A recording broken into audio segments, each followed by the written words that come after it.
Hello, hi everybody. Welcome to Adobe Live right now. I'm here with Annica. Oh, and my name is Jess, and we have some special programming for you, right? Yes. Yes. Very excited. Very, very excited. So, for this whole week we have programming, and Annica here is going to be our person of the week who's going to guide us through everything. And what is this week going to be about overall, Annica? Yeah. So my name is Annica. I'm a mural designer and painter from Brooklyn. I do graphic design. About 10 years ago, I started painting murals, and I'm so excited to share with you my whole process. I want you to learn about the kinds of decisions that I make in terms of my design when I'm executing it in order to have the most success when I get on the wall. The idea is to not set yourself up for failure and not set yourself up for a job that's going to balloon out of control. So it's about making really smart design choices from the beginning. I'm also going to talk about how you take your design from the computer or from paper and you make it large, because I feel like that's always such a struggle and something that I often still sometimes get tripped up with. So I'm going to share a couple different methods that I've used in the past that have worked well for me that I hope would work for you too. And then we're going to talk about what kinds of materials you want to use. We have a lot of different options depending on the kind of surface, depending on if it's interior or exterior. So again, we'll talk about how to make smart decisions so that you really enjoy this process and that your final product looks great. And then you'll actually get to see me executing the mural that I've designed for the Adobe Live office, which I can't wait to do. So excited. That's going to be something new that we haven't done here before, and I'm really psyched to see what happens. And so just for people who don't even know who I am, my name's Jess Cabato. I guess I forgot to introduce myself. Sorry guys, but my name's Jess Cabato. I am here with Annica because I also have done murals in the past, and so I think it's really great to have someone with experience to talk to you through, and I'll be able to ask questions.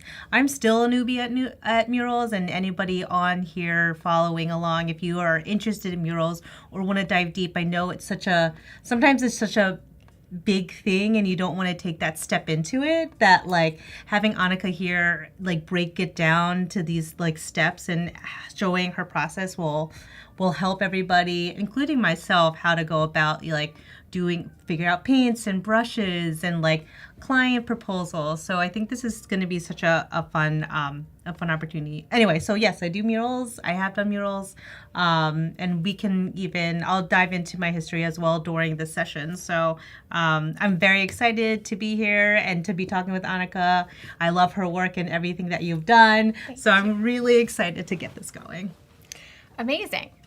So I've got up here, first we've got, this is Jess, and this is some of her work. I first met Jess when she was assisting Olga, a musician, at a mural festival that I run for a nonprofit called You Are Not Alone Murals, yes, which I'll talk more about later. And then this is my Instagram. This is one of the walls that I painted for the mural festival. It's all about mental health and raising mental health awareness and destigmatizing conversations around mental health.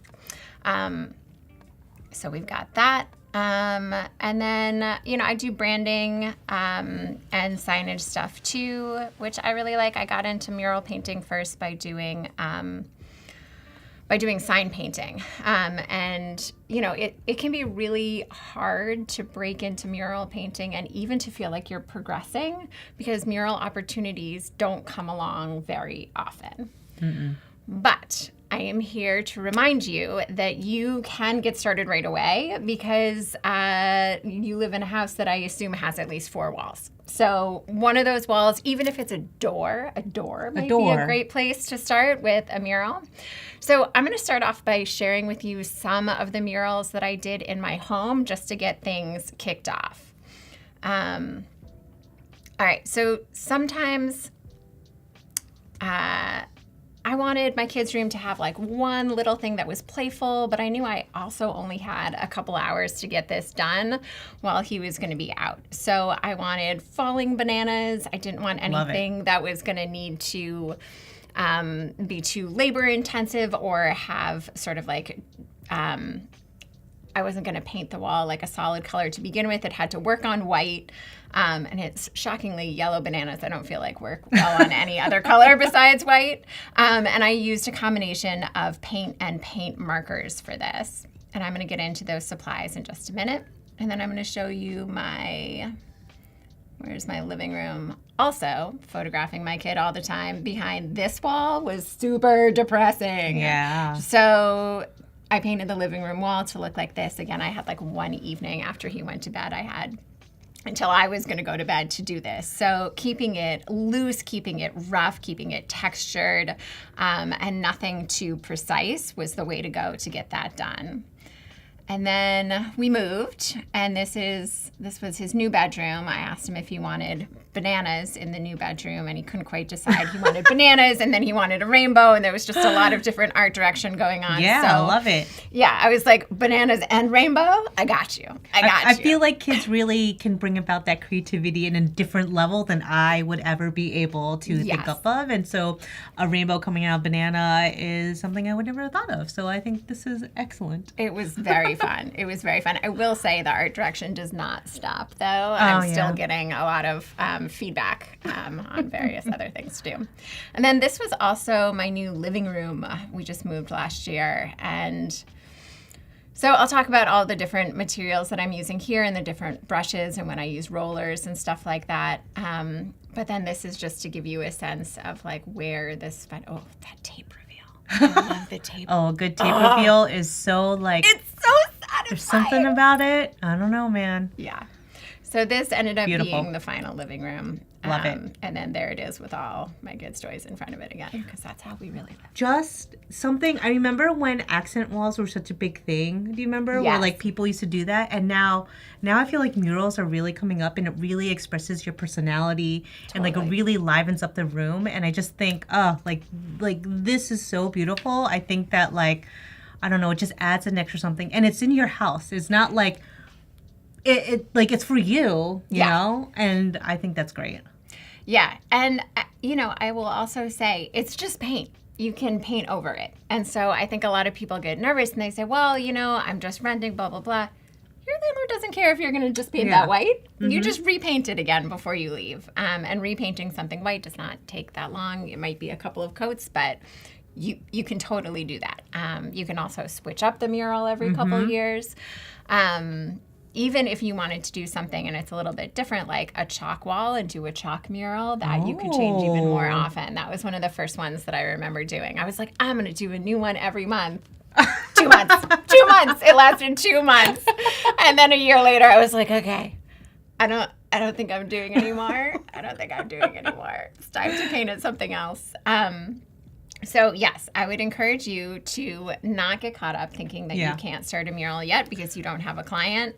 These murals that you paint in your house, document them, share them, and they can turn into work later. I mean, Jacob over here is asking about, he wants to do murals so bad, but scared to try, and he knows there's so many methods. Yes, there is, but again, like Annica's saying, do it at home, like try something small. You don't have to do a whole wall. You could do, as you mentioned, a door or a part of it, just to see, just to try it out, get that experience, get the feel for it, So let's get started talking about what to use. Yes. Because, Jacob, you should not be worried. Okay, we got options. So if you are scared to start painting, there's also always the option of paint markers. Yes. Which is a lot less intimidating if you're like, I don't know about it. I got to use a brush and I am not comfortable using a brush. You can also do murals with paint markers. I haven't done that yet, so I'm very excited to hear more about this.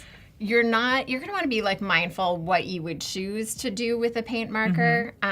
But this was my first tip. So I'm going to build for you now a guide of the different types of materials that you can use that's going to be available for download later. Woo, so I'm going to work in Illustrator. I'm going to work in Adobe Express. We're going to make this PDF. It's going to be available to download, so you don't need to take notes or anything. All this info will be captured for you while I'm talking. I'm going to be just working on this. Excellent, excellent. So I started drawing. These are my little icons for different things that we can use. What do you want to talk about first? Me? Yeah, I mean, paint markers are already in there. I haven't really talked about them yet, but like, what would you like to talk about first? I don't know. I'm just like so curious about the paint markers. I think Okay. you talked about paint markers, Let's talk and about then them I a bit know a lot more. of people talk about spray paint.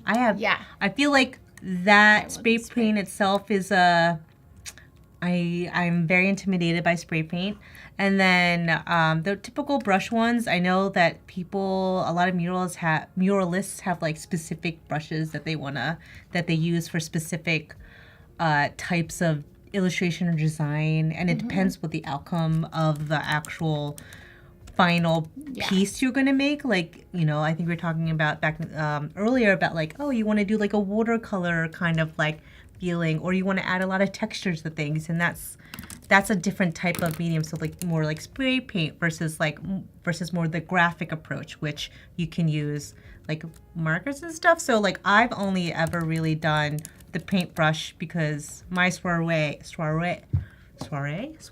into murals was like, oh, you have a paintbrush soiree. I don't know. Just kidding, sorry. How do I actually? I don't even know how to spell it because now I'm thinking of soiree. Like, I feel like soiree is like an evening. Is that like a thing? Anyway, sorry, I digress, guys. Anyway, Okay, so your I've foray only into done murals, your soiree into murals. I've only dove into just like brush and paint. Yes. In there, Okay. and I think that's my introduction. So learning more about the different mediums that you can use, like the marker and the spray can, is more for my information.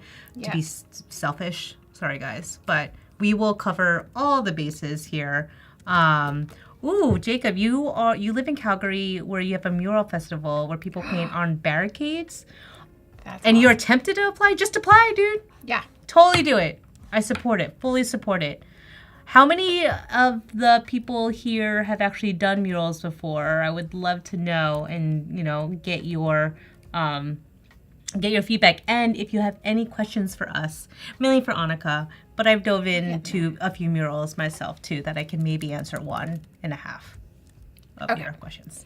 But well, let's start talking about. So these are the 4 that I'm going to highlight. Like what kind of paint to use. So, and then we'll talk a bit about each one. So I think I'm actually going to start with brushes because, like you started with brushes, I also started with brushes. Do you think that's a normal thing for everyone? Yeah, I guess so. Makes sense. I mean, I was coming from sign painting, so. Oh, and sign painting is such a different. Yes. Ooh. Yes. So I actually first was learning sign painting here in SF. And that was when I ran into a guy from Brooklyn who we had friends in common, but I don't think we've met before. My buddy Nev, who goes by Never Satisfied. Or Dissatisfied online. He is very talented, and we met here, and he was like, come paint a wall with me. I was like, ooh, I don't know how to do that. And I got there, he's like, okay, I'm gonna paint these 2 words here, and you paint these 2 words here. And also I had to climb up like a 20-foot ladder to get onto this like rooftop. And it was the most terrifying thing, just climbing up the ladder. I got up there. I was like, well, can't drink any water today because I'm not going back down to pee once. So I just live here now. I was like a little nervous I might actually live up on that roof. It was so terrifying. But starting outdoors is definitely way more challenging. Yes. But you just need a buddy to give you a break. And I definitely learned by painting with people. I would highly recommend painting with other people any chance you get. What was my point? I was coming from sign painting where you're like very precise and like you want very delicate brushes. And it was very hard for me to be going from big. I'm like used to moving my elbow ever so slightly, and now it's like moving your whole arm around. And I think in general, like even as artists, we're used to such a smaller canvas, or if you're a digital artist, you're used to just like your computer screen. So like painting a mural where you use like almost like your whole body, you actually have to do a stretch before you paint. I feel like I know you do yoga. Like sometimes I'm like, oh, let me just like, it's like I'm gonna run a marathon. Although maybe not marathon, but something with your arms. So like, because you can definitely get a crick, and I've definitely gotten that before. But I think it's hard to transition from like such a small canvas to like a bigger scope. So I think people can be intimidated by that. I know I was at first. Okay, so first I'm going to talk about brush and paint. So when you are using brush and paint, I would recommend using a water-based latex paint. Okay. You can use regular house paint. I tend to go for Benjamin Moore. You'll find that certain brands cover better than others, and I do appreciate how well, like I will spring for the higher end of the house paint world. And I also do find, to be honest, that interior paint lasts pretty well outside too. Oh, really? I don't get caught up. You don't do exterior paint for exterior? Not necessarily. Interesting. It also depends on like the kind of wall that it is, Okay. like the surface of the wall, and like how many layers of paint are underneath it. Oh, and do you do a finish with that or like a sealant? Nope. There's also, I'm learning so much, guys. a big question is how long is this expected to stay up? Okay.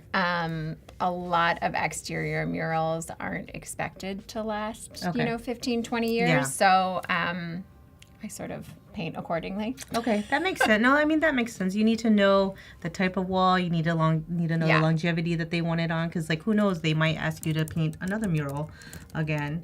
But So yeah, shout out to Benjamin Moore, and definitely I think like any acrylic water-based paste or acrylic. I tend to use Home Depot for all those that have a more budget-friendly. Not that Benjamin Moore is crazy, but if you have someone that can, if you have a client that helps pay, that helps. Personally, for my home, I'll just use Benjamin Moore sometimes. Yeah. But they also have a really vast amounts of colors too, I feel. Yeah. So. Well, little known fact, maybe not little known at all, but fact I didn't know previously is that you can bring in like a Pantone swatch book, and they have a color matching system there, where so long as it's not like a reflective thing, so I wouldn't bring in like the coded Pantone book, but you can bring in an uncoded book, and they can put it underneath their matching system. And they will scan the color, and they will come up with a code. It is not exact. If you have a client who's like, I need the PMS color. Yeah. It's a little scary, but you might want to get them to approve it. Get like a small thing, do a test, send them a photo maybe of like the swatch next to it. But you are not limited by the cards that you find there. Interesting. Oh, okay. I do have a Benjamin Moore swatch book, which is really nice to use, but I didn't know you could do Pantone, which probably changes the game on a few things. You can also, if you're trying to match something to the color of a wall, take a utility knife and cut out a little square from the wall, peel it off, and bring it in to try and like match a color.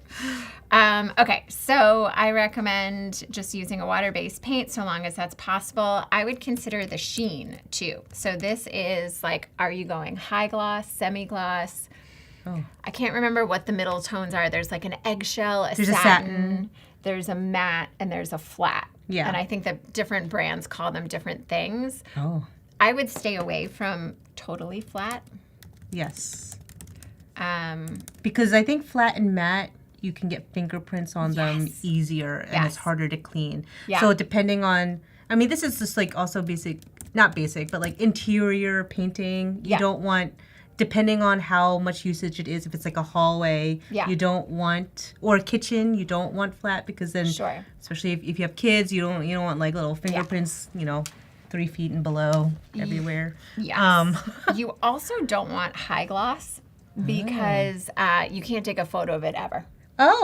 It's so shiny, and it's just, the light is always like, whatever lights you're using are going to be like reflected so wildly on the mural. So in fact, even semi-gloss makes me a little crazy. Isn't it isn't it easier to see imperfections on glossy more so? I feel like I heard that somewhere. I could be wrong. Know. You guys can let me know if you know. But imperfections meaning like the brush stroke itself, like the bristles. Maybe, or like when you don't, so like if it's textured wall and you can see the little, I feel like gloss would maybe see the little like popcorny kind of things. Do you guys like how I like try to talk my hands? And I don't know. Anyway. It works. It works. Okay, so I would consider the sheen. I'd stay away from flat, and I'd stay away from high gloss. And then Becky says, "Oh, so it's like makeup." yes. Okay. Okay, so what else? The actual brushes themselves. I must have painted my first, I started painting murals maybe like 2012 maybe.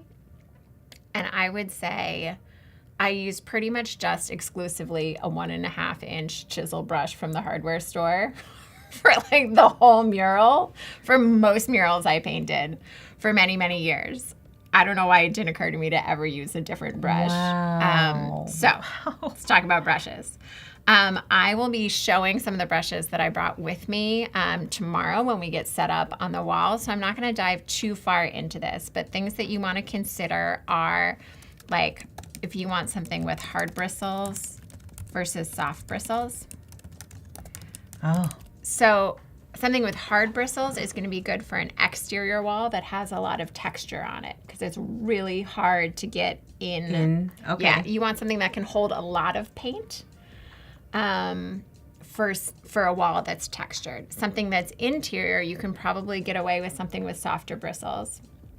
The actual like load of paint that the brush can carry also will probably have something to do with how long it is and how dense it is. So like, how do I put this? If you don't want something that's like super smushy, like super soft, unless you want line variation. Oh, okay. I thought you would need soft for like texture to fill in the texture. No. Okay. Wow. No. Didn't know. Interesting. Which is gonna, so I think that might be, I'll show my brushes tomorrow and I'll show talk a little bit about like actual brands that I use now and things that I've learned. But yeah, hardware brush, 1.5-inch chisel edge will get you a long way. Oh, Margaret over said, fun fact, she painted a mural for a fitness place that was going to have medicine balls thrown against the wall. So matte finish was recommended for durability. How'd that work out? I don't know. Margaret, how did that work out? How long ago was that? And is it still good? Did you have to like touch it up at all? I'm so curious. I also kind of want to see a picture. But anyway, so next is roller and paint. Yes. Okay. So this actually leads me directly into like I thought this is where you were going with your first question about imperfections. Okay. Is that whenever possible, I guess, how do I put this? You always want to use the biggest tool that you can to fill in a space. Okay. So if you can use a roller, go for it. So this is like literally any larger space, or if it's something that will need multiple coats. So one thing that I find really hard going from sign painter's paint, which has self-leveling properties, meaning it fills in its own brush strokes as you go. Oh. And it appears very flat. It's very toxic. Oh, okay. I mean, toxic isn't the right word. It is more chemically intense to work with than regular house paint, and I don't necessarily recommend it.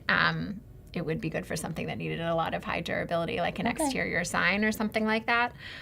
But when I started going from sign painter's paint and sign painter's brushes to acrylic paint and regular brushes that take acrylic paint, I was getting frustrated if I had to do, number one, I had to do more coats because sign painter's paint is very opaque. I had to do more coats and I hated seeing the variation. It was making me nuts. So I found that any chance that I had to use a roller, it provides a much more even coat. So you can layer coats on top of each other without getting a ton of variation. Okay. I'm going to show some examples of all of these after we fill out this great. thing. So basically, and they come in smaller sizes. So there's like 3-inch rollers. There's 9-inch rollers if you're doing the back. Honestly, I feel like I like these 4-inch foam rollers. Never seen them. I think my question for you is like they always talk about like the naps, and I don't know anything about the naps, and I'm like I could Google this, but I don't feel like it. Yeah, so 3/8 inch nap for a smooth wall is just fine. If you're going exterior, you want to go a higher nap. Oh, okay. And what does nap mean? Sorry. Or like what is it for? Like is it like how much paint is? I think it has to do with the like how dense the roller or the fabric? The fuzzy stuff? Yeah, the fuzzy stuff. Yeah. Got it. It's density of fuzzy stuff? Maybe. Sure. Maybe. It certainly affects how much paint it can hold, and if it leaves behind, you know how sometimes you get those like kiss marks from a roller? Yes. So I think that if you have like a 1/8, so I would, or 1/2 inch for textured exterior. Interesting. Never knew this. This is great. Also, this is just my experience, and someone else might tell you that I'm wrong. Just putting that out there. I think this is so great. Just to have this basic information for anyone that wants to start, and as you go and you learn from other muralists and yourself, then you see what works best for you. Yeah. Okay. So let's see. All right. So now let's talk about paint markers. So some drawbacks. Paint markers come in all different sorts of consistencies. You can have acrylic water-based ones, you can have oil-based ones, you can have alcohol-based ones. They are going to be limited in colors. So that's a big one. If you have a specific color palette that you like to use in your art, you might need to like consider different brands of paint markers to find the right color. If you're doing something in like all black, you have every one to choose from. What I like about paint markers is that you can get a consistent mono weight line very easily. It can be hard to get a very clean mono weight line when you're painting with a brush. That takes like a lot of practice. It takes a lot of like patience, and it also takes more time. Interesting. For me. There may be plenty of painters out there that say that they would rather use a brush. Are there different widths of paint markers? Yes. Because that Yes. So amazing. This is good for fine detail. It is not good for doing multiple strokes of stuff.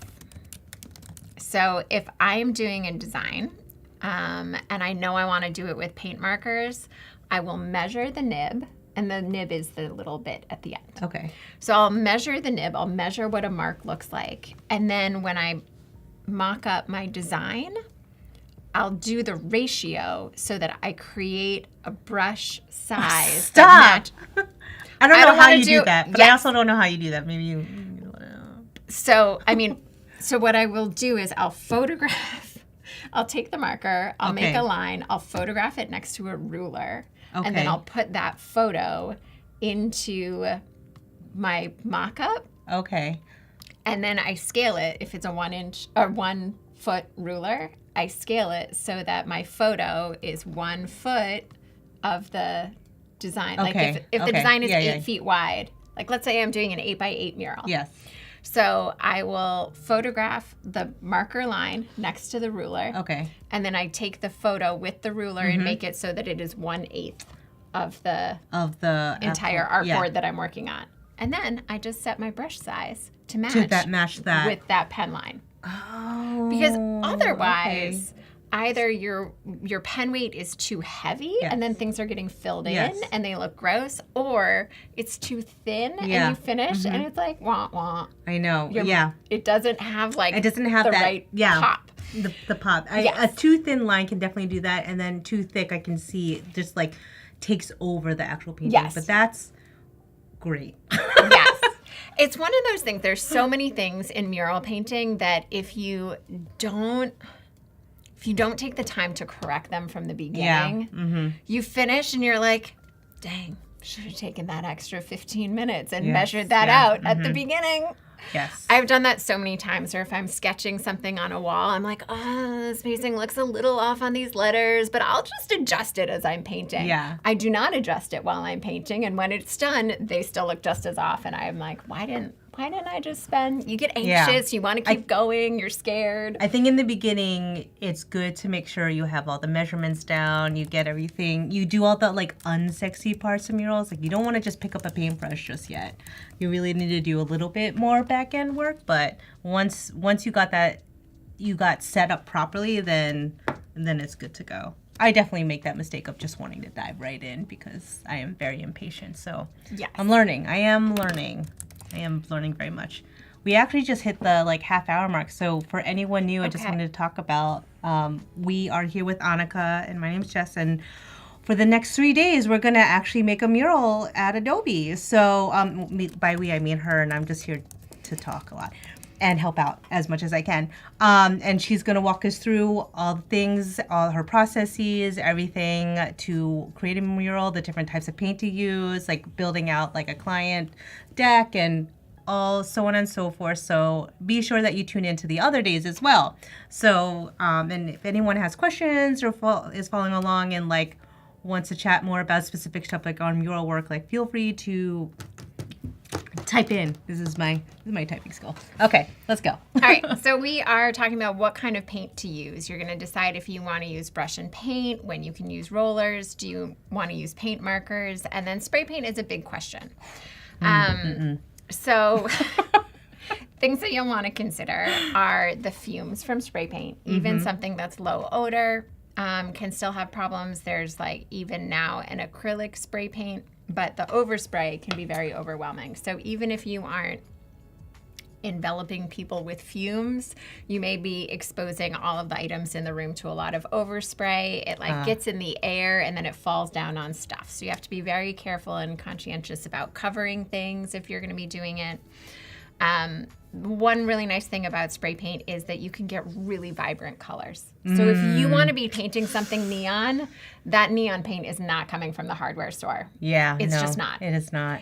So if you want really vibrant colors, you may want to consider getting comfortable with spray paint.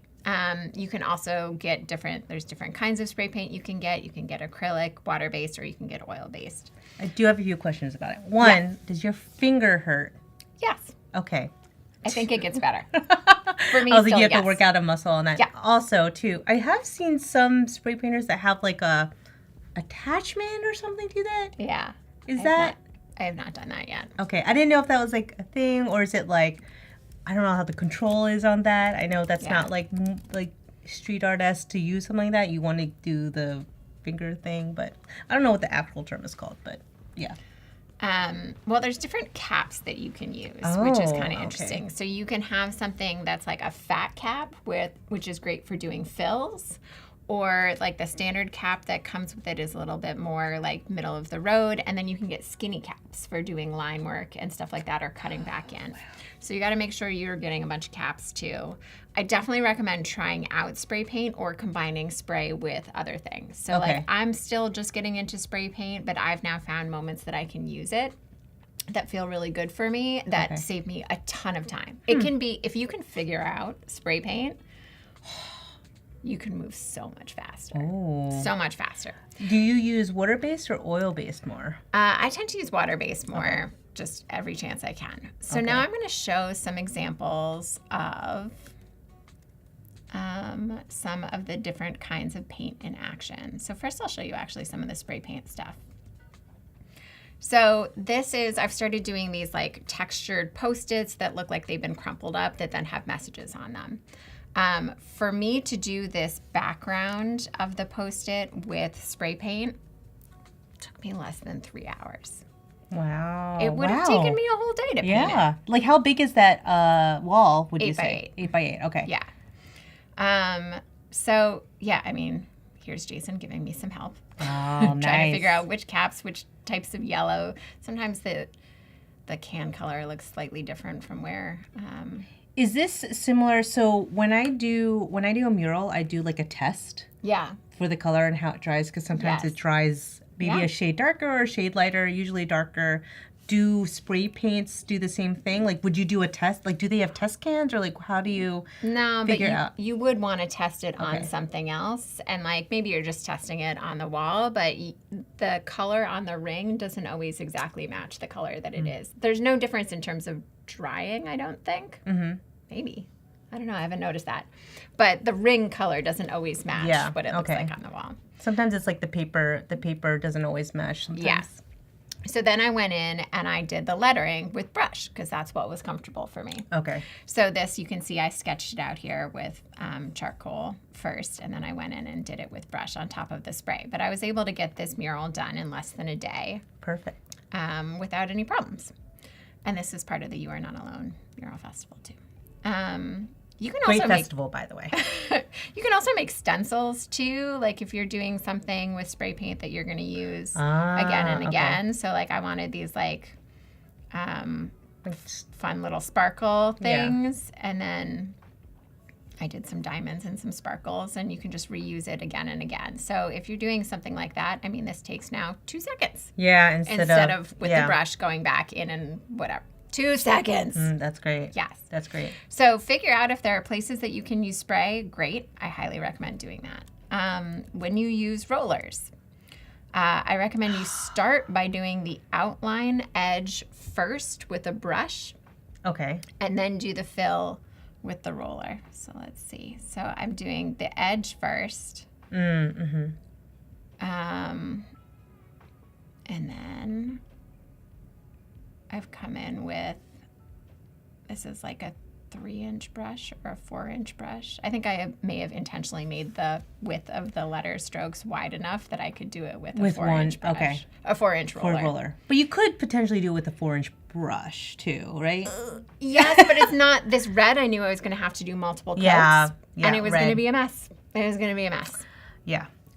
So it would looked really flat and nice, and I enjoyed that. So yeah, I would, anytime that you can, use the brush to do the outside edge, and then use the roller to fill, especially if it's a color that's going to need more than one coat. Got it. Yeah, reds are, we'll talk about this later, I'm sure. But reds, hate them.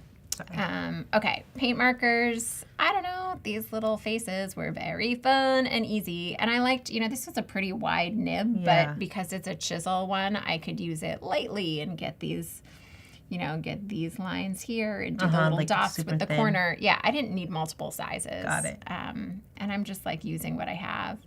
This was some very thinner lines. I just wanted to fill in this space. I don't really know why I have that in there. And then this is a lot of times I'll do the background fills messy with the brush. And then come in and it's just everything pops at the very end. Yeah. It's such a nice moment where you're and then there's just the one flat, clean line. Yeah. No, that's nice. And I guess we can talk more about the types of markers, but this one you use in Posca. Yeah. And then the other one was art something, the chisel. Yeah, Dippo color. This is another acrylic-based one. And then this one is what I'm going to be using tomorrow, and this is using a crink marker. Is there a favorite that you have? Crink is probably my favorite. Cool. They are a New York-based company, and Love that. so they have these, you see what I'm using there, that's what I'm going to be using tomorrow. It's really fat. It's really fat, and it's round, which means you don't need to turn it. So it's even if you can get, this chisel edge is quite big on one side, but I can't just draw a circle like that. I have to turn it, which is too irritating for me. So I prefer to use the mop head when I can. Oh, that's great. Oh yeah, I wanted to shout out to Robert, who said he did a big mural that 5 art students made that was 18 feet by 50. Is that 59? Is that 59 feet? Or wait, I'm not exactly sure, but it looks very, very big. It looks massive, and it was 30 years ago, and it still looks great. Wow. It was a warehouse door for IKEA. Cool. That's insane, Robert. I also wish I could see a picture of that, but that's pretty wild. Sorry, I wanted to throw to that and share that story with you guys. Okay, go. These were some shots of brushes, and this is a great example of once a brush is trashed, don't throw it away. Oh. I needed something that had like super, super, super heavy texture in it. Uh-huh. So this gross, cheap brush Yeah. was like magic for this. It gave me just the right amount of texture. If I varied the pressure, like it was perfect. And this was the final thing that I was working on for that. So sick.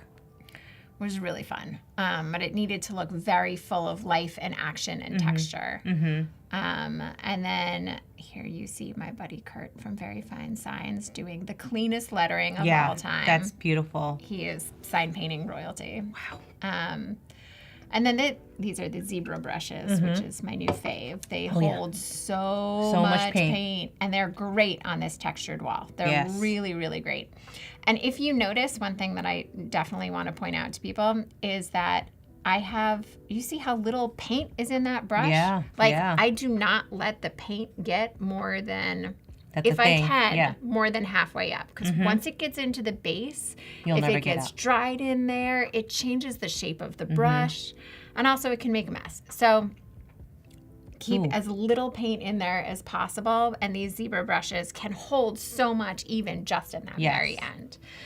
Wow. I do want to say we should do a thing about cleaning brushes. I think that's something different, which I feel like everybody does not like doing because it's a lot of work. But that's something I would like to talk about later. Okay. If we get to it. So here's my first cheat sheet for this. I don't think there's anything else. Do you have any other questions about these supplies?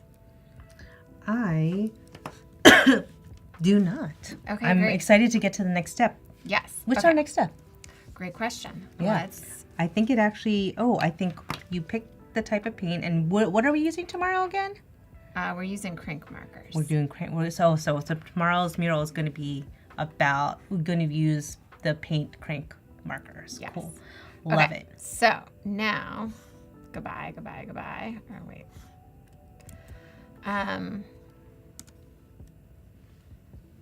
Okay, so next we're going to talk about make the design bigger. Like how, I don't know, does anyone remember the like make the logo bigger meme? Do you remember this? I do. I vaguely remember that. Oh, one of my favorite little spoof songs. Okay, so we're going to talk about different methods to make things bigger. Let's go over to Illustrator and see my little things. Okay, first up is, would you like to guess what this is? What is it? This is the grid method. So we have a grid. I almost thought it was tic-tac-toe, but that'd be a funny tic-tac-toe. There's like four things in there. Okay, so for this grid method, I think I'm actually going to start unlike the other ones where I wrote things out first and then I showed. I'm going to show first and then we'll put notes in here as we go. Yes. Okay. So grid method is great when you're outside. It's great when you can't get back far enough to use a projector. It's also how I learned to draw. I don't know if you remember this from like early drawing days, but like I would tear photos out from magazines. I would fold them in a grid and then I would draw a matching grid on my piece of paper and you're drawing it square by square. Yep. A lot of pages from 17 magazine were torn out and used for that purpose. So I was working on I was painting something on a basketball court, and so it's going to be on the ground. Yeah. And so I made a grid, and it was super easy. So I think I like to do, I divided it into like 6 squares wide and 3 squares high. You don't want to get too fine with your grid, otherwise it's so much measuring and it's just like not necessary. So I started with a grid. Where's my actual, there we go. So I started with a grid on the ground and it's just the same. So you just want to like, honestly, I'll also sometimes bring like a printout of the design mocked up and I'll just fold it. But if you can, lay it out in Illustrator first and put a little grid on there. And then I use chalk, and I'm looking at where each one of the lines hits. So it's like, okay, I know that the B starts 2/3 of the way down and off to the right a bit in this square. And now I pull it out to, it's going to hit there. It like gives you, I don't know if you ever draw circles like this too, where you're like, 1 dot, 2 dots, 3 dots, 4 dots, and then you're just drawing. I've never done the circle one before, but I've used this grid. So the grid is great. I really enjoy it. It goes pretty fast. I'm sketching with chalk on top of it. And if you notice, these lines are very straight and they are also blue. So in order to get these straight blue lines, I use something called a chalk line. Oh, okay. Which... Does it have a level on it? No. So you mark off on the edges first. You'll mark okay. You know, your 3 spots, and then you mark your 3 spots on the other side. And then you go from one to the other. Oh, Margaret asked, do you use a snap line? Yes. Yes. Snap line. That's what I mean by chalk line. Oh, so okay. It's this thing, and it's filled with like powdered chalk. Yeah. And then you pull it. I wonder if there's a video. There we go. Awesome. So you pull it from one side. Okay, that's how you fill it. And then that's amazing. Magic. And it leaves behind a beautiful blue line like this. That's great. And I can't believe it comes up on, well, I guess I can believe it comes out on black. Jacob, you're asking if you're taking down notes and supplies, but I think we're going to be good point providing some supplies, a supply list for you guys too. Yes. Okay. So you can use, you want a chalk line. Wait, sorry, someone else. Snap. Wait. Snap line? Snap line. Snap line for the grid. Yeah. And you want a yardstick. Yardstick is key for measuring. My friend actually made me the most genius thing on the planet, where he took a yardstick and glued on 3 little levels for me. Oh, wow. So it's this lightweight, like balsa wood yardstick that is also a level. That's great. Genius. That is nice. Okay, so a chalk line and a yardstick, and then you're gonna want either chalk or vine charcoal to sketch. Vine charcoal. Can you tell me what that is? Right. So vine charcoal is, let's just do this again. Because I'm gonna tell you that I used a charcoal. Oh wait, I have used this. Yeah. But I did not use this. I used a different marker. Okay, well, go ahead. Okay, so vine charcoal, you want something that's as soft as possible. And you want to go as light as possible with it on the wall, because it's not going to come off that easily, but it shows up really well. The lighter you go and the softer the charcoal is, the better it's going to come off. Okay. Or if you're covering it up with anything other than black paint, it might start to mix with the paint, which is why you want to go pretty light with it. Okay. So yes, I love vine charcoal. How do you wipe it off though? Honestly, it depends on what the surface is. Okay. So if I'm outside, I'll bring a spray bottle. Okay. And a rag. Okay. And once the paint is dry, I just do that. Or if it's interior, actually probably about the same. Okay. Sometimes you have to go back in. If it's like a light colored background, you might want to go back in with the background color and touch up. Yes. But you want to keep it as light as possible, but still give you the maximum amount of visibility so that you can step back and make sure that things are looking the way you want. Interesting. No, I've used, the types of pen marker, or no, like pencil markers that you used to like tear. Yes. That's what I used on my first mural. That does not come off. Well, no, Magic Erase takes them off. Ooh. Which I discovered, it was because for me, when I first did my mural at home, because that was my that's where we all try it. I feel like everyone should try it at home first, which is the meaning of like everyone has a wall, and we should all try something at home if you want to try out a mural. And so I use these, what are those pens called? I don't even remember what they're called, but it's the ones that you like tear off, right? And they come in different colors. Because I did a dark green base first. Yeah. But then I'm like, if I can't see dark charcoal on it. Yeah. So I have thought about vine charcoal, and then I'm like, well, what can go that I can potentially take off? I would have used white chalk. Yeah, well, you know what? And don't use the white chalk that says that it's no dust, because it's very hard and it can even peel off like it will cut into the paint underneath. Oh, okay. So the dust is fine. But I will say I did use that marker pen thing, and then I used white or yellow or something, and I was able to take it off. Yeah. With Magic Erase, so that could be an option, or I might not recommend that. Okay, so we got the grid method. What's the next method of Okay, transferring? we're gonna go for this. Do you want to guess what this one is? Does anyone know what this one is? I wouldn't actually know the word if I didn't just look at what it was on my sheet here, my cheat sheet here. It is a Pounce pattern. Okay, so for a Pounce pattern,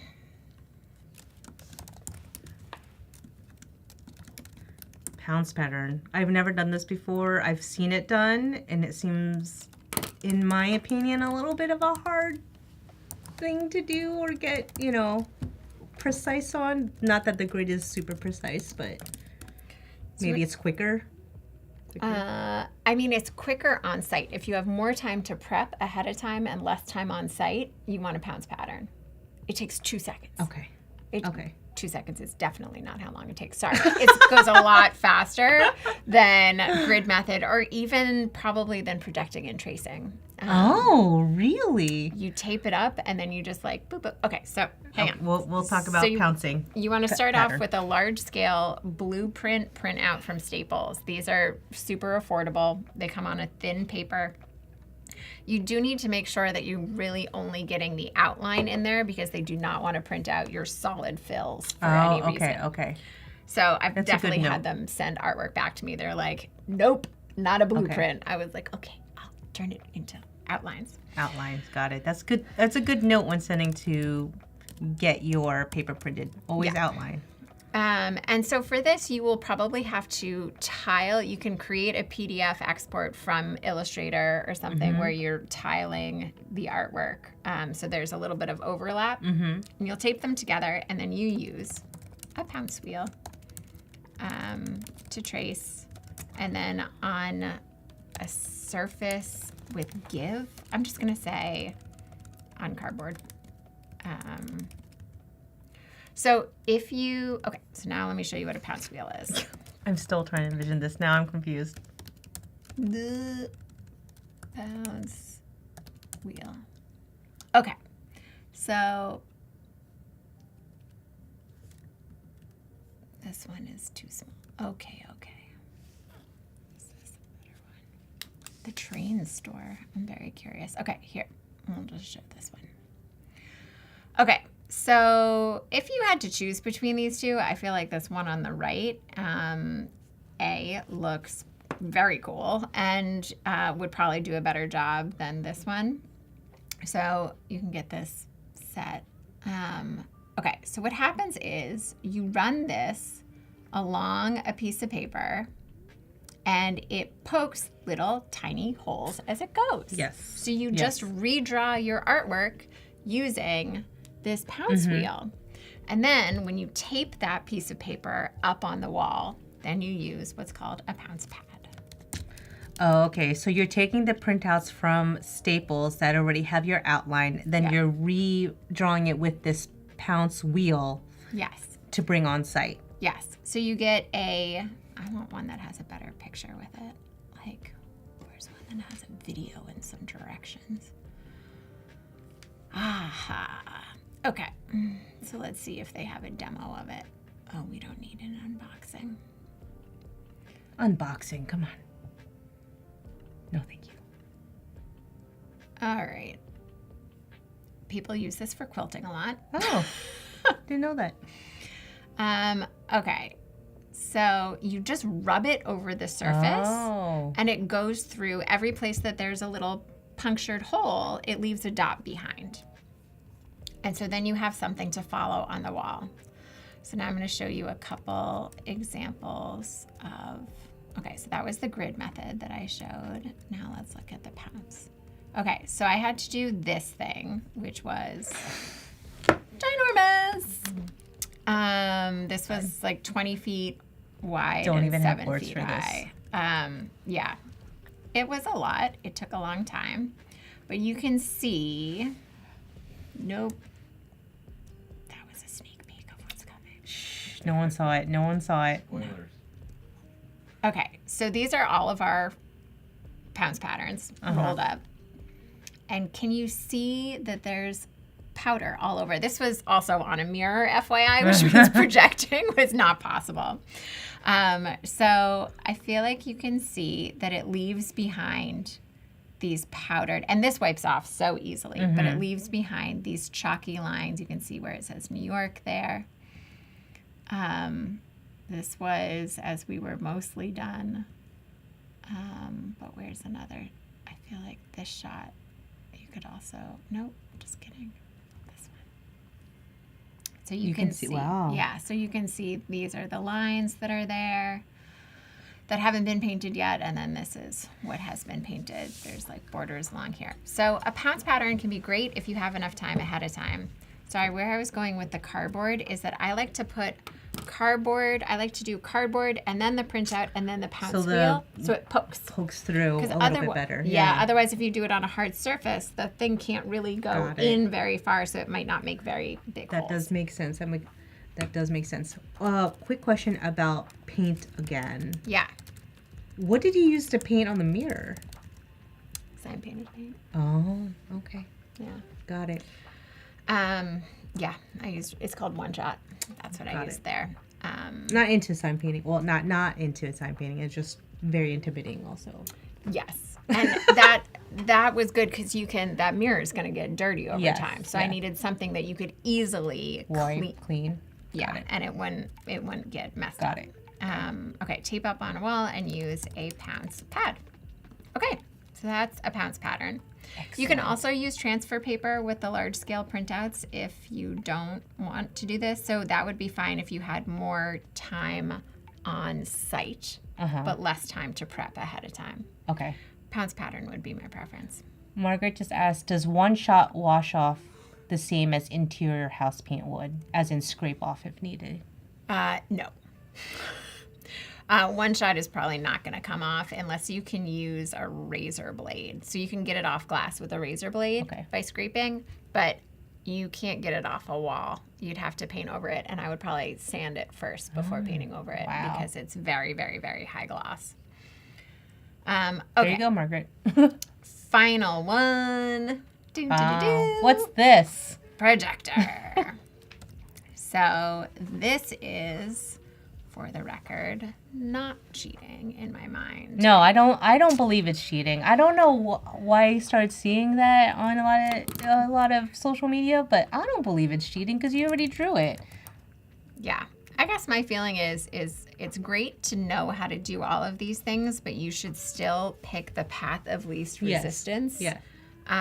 If you were concerned with having other things to do with your time. Yeah. But if you want to practice, by all means, skip the projector. Yeah.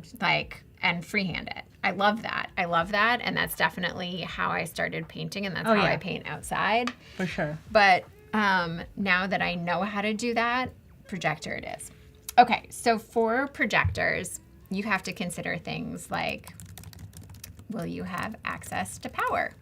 That's key. Got to plug in that projector. Also, will you have access to nighttime or low light? I should just say low light. Low light. Although, man, your new projector here. I know. We'll get into that in a second. So power, low light, what are other things? Oh, and distance. So these are the three things that are going to impact whether or not you can project. Yes. So if you're outside painting in the daytime, forget it. If you're painting in a hallway, bad idea. You can't get back far enough in order to project, so you should come up with something else. All right, so those are the three questions. Types of projectors you might want to get. I mean, the best projector is the projector that you either have or can borrow.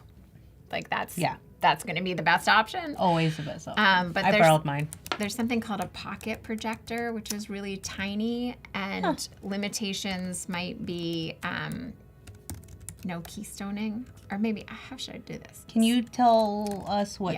Yes. So pocket projector, and then short throw projector are sort of the options. Okay, so things that you want to consider are keystoning. Unclear. You just don't think that's a word. It's a word. It's a word. Stop it.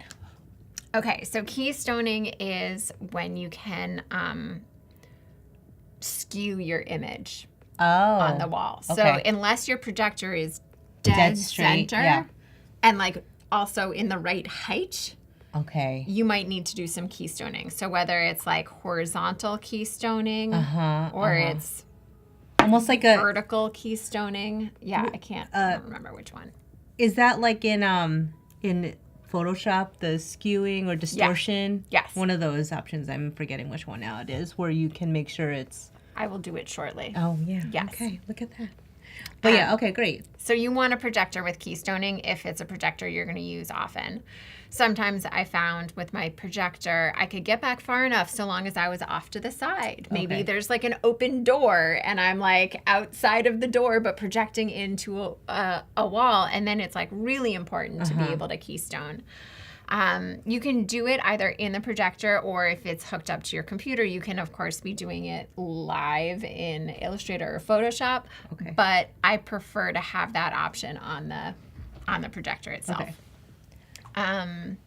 Okay, so the pocket projector, you might not be able to keystone. It might not get very big, but like for me painting signs, I still use it sometimes. It's because tiny. signs. Okay. But like if I'm painting something that's 3 feet by 4 feet, Or bigger, yeah. works just fine. Oh, okay. It works just so fine. those smaller areas are better for a Yes. pocket projector. I mostly, that was the first one I got because it was the one that I could afford. Got it. Okay. Okay. So then I got another projector. My projector was from Epson. I had it for maybe 8 or 9 years. But I was running into some problems with how, like, I'd have to tile. You can still tile an image projecting even if you can't get back far enough to make it big enough. But I wanted to give it a chance. I've been really intrigued by short throw projectors. So I will show everyone tomorrow the short throw projector that I just got, which is wild. It's wild. It's great. I was thinking maybe I would return it, but I'm totally in love and I can't. I was like, I'll get it, I'll use it for the job, and unless I like really like it, I'll probably return. I really like it. It's beautiful. It was crisp. It's beautiful, and it was in lighting. Jacob mentioned rolling back a little bit to people thinking projectors are cheating. The best advice he's heard as an artist is to do things that allow you to get your ideas out as efficient as possible, which is what you were talking about. Like, totally agree. I definitely, yes. Okay. And in case you were wondering what I'm working in here, this is my new obsession is Adobe Express. I've been using it to lay out all sorts of stuff. I used to feel like I used to juggle so many different apps just to get something done, and now it's just whatever I can put in Adobe Express, and I like it so much because I can go over here and like these, I would like these printouts to be branded. So perfect. I have different brands saved in here. Yeah. And I have all the versions of my logo because you have like all your style guide just set up in one place, and then I'm gonna throw this on down here. Do a little boop here, yeah, boop there, and maybe I'll even put this is. What are you? This is a material guide. Agree, Oliver. Making full use of tools available to you is never cheating. Yes. Never cheating. Let's say it again out loud for the people in the back. I do want to note on the transfer thing that we did talk about really briefly, but it's not on. The transfer of making design bigger were the 3 things that you guys, or the 3 methods that you transferred, but there are different ways that other muralists have used. And one of them was the doodle method. Yes. Which I find amazing when people do. And if you look that up and see other muralists do it, it's like they make a doodle and then they take a picture and then they actually draw on top of that doodle. And then similar to the grid method, they draw the drawing on that doodle. Well, I'm going to have to give you an example. I don't have an example, but I've seen plenty of examples. Maybe if we have time right now, we'll do that. And then while you look that up, you did do one. I haven't done one, but it's at the Mural Festival. That guy. Jappy. Yeah. From 2 years ago. Amazing artist. Here. Oh, okay. This year. Yes. Yes. I didn't see this one. So he had his design that was already completed, and then the first thing that he did on the wall was he did this sort of free-form doodle.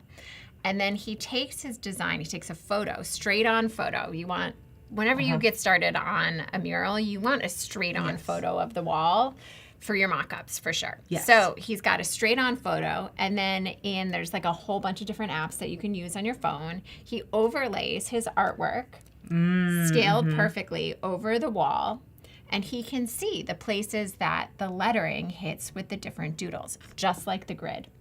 And so you see people a lot that are doing murals that are constantly looking at their phone. Yes. And I always wondered, I was like, what Yes. is so interesting on there? I know. Or like, why don't you just make a printout? Like, I always make a printout. I'm like, why are you on your phone? That looks so hard. You're like balancing and this, but that's what they're doing. I know. I think this method is crazy, I think the process is really cool of it. It's like so different. It's wild. One time I'll try it out. You know, maybe at my house. Yes. I think it'd be very fun. I mean, look at that. Yeah. That's insane. It's so cool. Shout out to Jappy. Oh my gosh. Yes. Okay. And also, He's also a Filipino. he sure is, and he wrote Woo! this. Represent. Sorry, had to do that. So this was, we have people paint in different languages, and so I love had him it. paint in Filipino. I love it. Photo's blurry. It's annoying. And I wanted to bring this up as another example of the grid method. All right. So this was a building. Oh my goodness. I can't. And we had 2 days to do this. So day one, this is Brian Casper. He painted it yellow. Day one. Hi. Just going to paint the whole thing yellow. All right. And then when I designed, he's using 2 a paint days for sprayer. this. Sorry. Okay, go. So here, I'm going to pause it. Wait, I want to pause it. I need to make my comments to myself and wait till the end. Applause till the end, guys. Okay, wait. Where's the good? Okay, so this is me showing a little printout. Okay. So come back. Okay. Oh, can you just go away? All right. So we needed to be able to then come up. So me and 2 other artists, Nev, Dissatisfied, who I mentioned earlier, and Sarah Lynn Leo, went up to document and paint all of the lettering in 1 day. So this building has a built-in grid. How cool is that? We don't need to make a grid. So I was like, all right, it's going to be, and this is sort of what we're going to start talking about next, is like, you want to design for the project that's in front of you. So I have been gifted this grid. Mm-hmm. I also have only been gifted 1 day to make this happen. So it is going to be mono-spaced letters. Yep. And I made the width of the letters ever so, like, 15 what would be 15 inches. So we could use a 12, So I could use a 9-inch roller and have it overlap. Okay. Yeah, like, no, that's a little bit. Yeah. Like, and so we were able to get consistent weight, and then you're going to see the reveal. That's amazing. So you want to, 2 days. yeah. So you want Day to think one, about yellow. Day 2, we showed up, and this was my favorite thing, was like just using the lift, and we had extension poles. Oh my gosh. I don't know how you got that straight enough. My arms would hurt. This is where I talk about that is like, you don't need to be athletic, but like sometimes with some of the murals, I feel like you just need to stretch a little and just make sure your body's up for the challenge. Yeah. It was hard. And like you're driving a lift. Yeah. Anyway, it was very fun, but grid method in full effect. Yes, for sure. Full effect. Only way we could have done that as quickly as we did. That's amazing. Kudos to everybody that was working on that. That was great. Oh, and then the other method that I feel like is new, not new, but like still projector is using like the VR set that from Meta 3 or whatever. I've seen a few muralists work that, and that's been insane. I don't know if anyone has had a chance to try that out. I would like to try that out. Shout out, maybe someone wants to give me one or let it borrow. I would be happy to take on that project. But I think that's a pretty cool thing. I think that will change the way we can transfer onto a blank wall, especially if you like, again, with the low lighting system, or if it's like the distance isn't there, using that would be so interesting. So I think, who else did if you look at Corey, oh my gosh, what's her name? Corey, Page? Yeah, Corey Page, she just did one on her VR set, and it looks pretty awesome too. And a few other muralists, I think, were doing it that I can't name on top of my head, but I think that's pretty cool. Anyway, so these are awesome methods that, thanks for walking us through it. I think just the methods of transferring it from sketch to actual wall is probably the one of the biggest challenges that people diving into murals have. If anyone else on stream has issues with murals, has questions, like feel free to ask. But I think that's like a big one, and I think having this, and you'll have this guide for you guys to download at the end of everything. So you know, you'll be able to take this with you. I have no info on this. This is future stuff I don't know about. That's all good. But we are down to 50 minutes left, and we still have a few more things to go, right? Yes. Let's dive into mock-ups, and then we're going to hit up some client proposal processes, or client proposals, which I'm sure people have questions about. Okay. I might actually start a little bit in the proposal. Just kidding. All right. So I will make these available. And then I'm going to come down here and show the initial proposal. Okay. Great. So this one went a little different. I basically came in to do an Adobe Live in May and was like, hey, I think y'all might need a mural in here. Yeah. Love it. Don't be afraid to pitch to someone that they might want a mural instead of waiting for people to come and ask you to paint one. So yeah, that's great. First, I wanted to summarize. Looking to add a mural to welcome guests, hosts, and staff to the Adobe Live Green Room. This is the area that greets people when they're getting ready to stream. It provides a space to decompress, and it's the first thing that people see when they arrive and the last thing that they see when they leave. So this was the room last time I was here. And in terms of vibe is what you're selling. I mean, mural, no one needs a mural, but they need a mural. Mm-hmm. So they need a mural because they want a vibe. Yeah. So the vibe that we want should be uplifting, it should be playful, and it should be a source of pride for the Adobe community. Everyone has their favorite app, everyone has their favorite tools, and everyone is here in this office because they are a fan of Adobe. So we wanted to make sure that that was captured. I also like to include the current status just in case people forgot. Like, are we getting the vibe yet? We are not getting the vibe yet. The vibe is coming. So then I want to define the scope to make sure that people understand what the process is going to be. I think this can be really overwhelming for a lot of people that are like, I'd like to hire someone to paint a mural, but I have no idea what's going to happen. So I will define the scope for them. So in it, I'll say how many visual directions I'm going to do and how many rounds of revisions I'm going to do.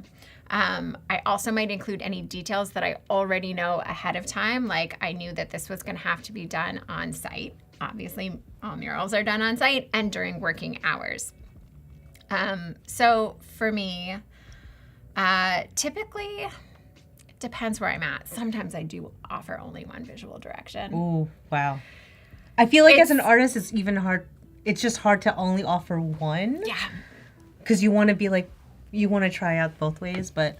Yeah. Yes. I find that it often causes confusion, and the number of times that I get asked to smush them together is like too often. Huh. So people have a hard time like if people are attached. And especially if there's a number of people that are going to weigh in. And it's like, oh, we need to make everyone happy. And so if like four people are like, I really like design 1, but 2 people are like very adamant about design 2, you're combining them. Got it. So sometimes I only show one direction. Okay. I also feel like once you have a big enough portfolio of work, you can be like, oh, why are we talking?